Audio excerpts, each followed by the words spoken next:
Palestine. We have on this land that which makes life worth living.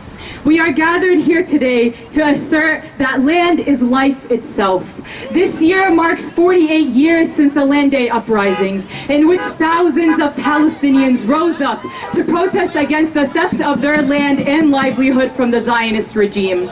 On March 30th, 1976, Zionist forces seized 21,000 dunams of Palestinian land to establish new Jewish settlements in the Galilee region.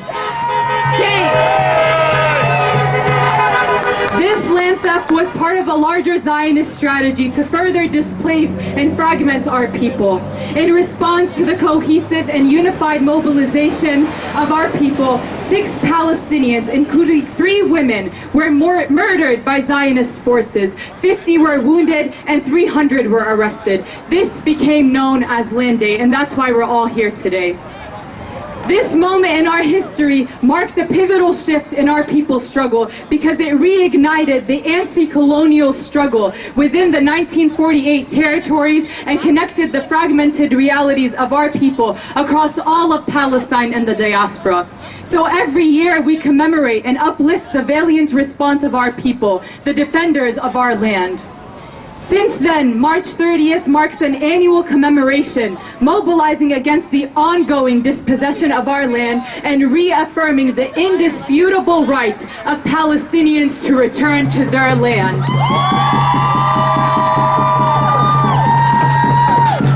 This Land Day also coincides with the 6th anniversary of the Great March of Return, which was a mass popular uprising led by Palestinians in Gaza, symbolizing their demand to return to the lands for which they were forcibly expelled.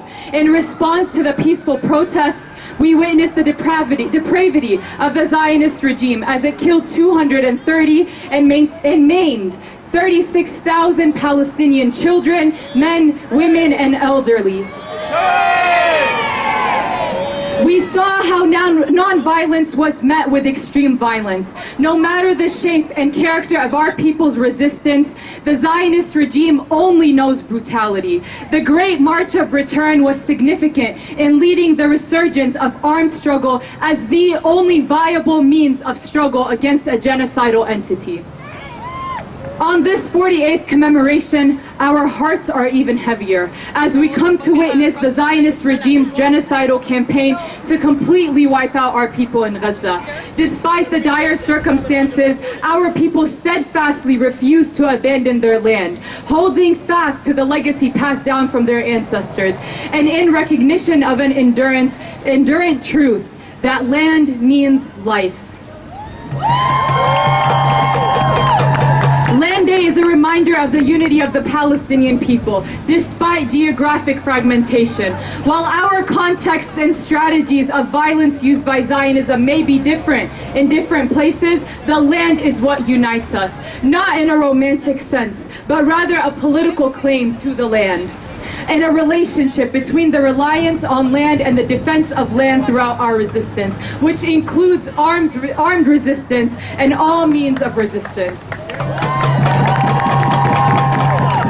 Here in the Imperial Core, Land Day is a reminder for us that the land that we are living on, which was stolen from indigenous nations and forcibly worked by enslaved Africans, remains a site of struggle for all of us. The colonization of Palestine could not be carried out by the Zionist entity alone. It is funded and backed by Western imperialist powers, including and most prominently the United States, which also plays a strategic role in upholding the imperialist world system. It is our duty to fight this system from wherever we are.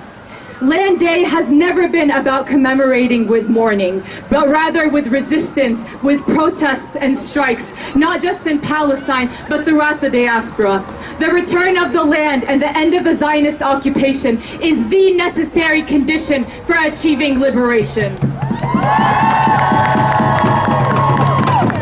In the words of Mahmoud Darwish, we have on this land all of that which makes life worth living. On this land, the lady of our land, the mother of all beginnings and the mother of all ends. She was called Palestine. Thank you.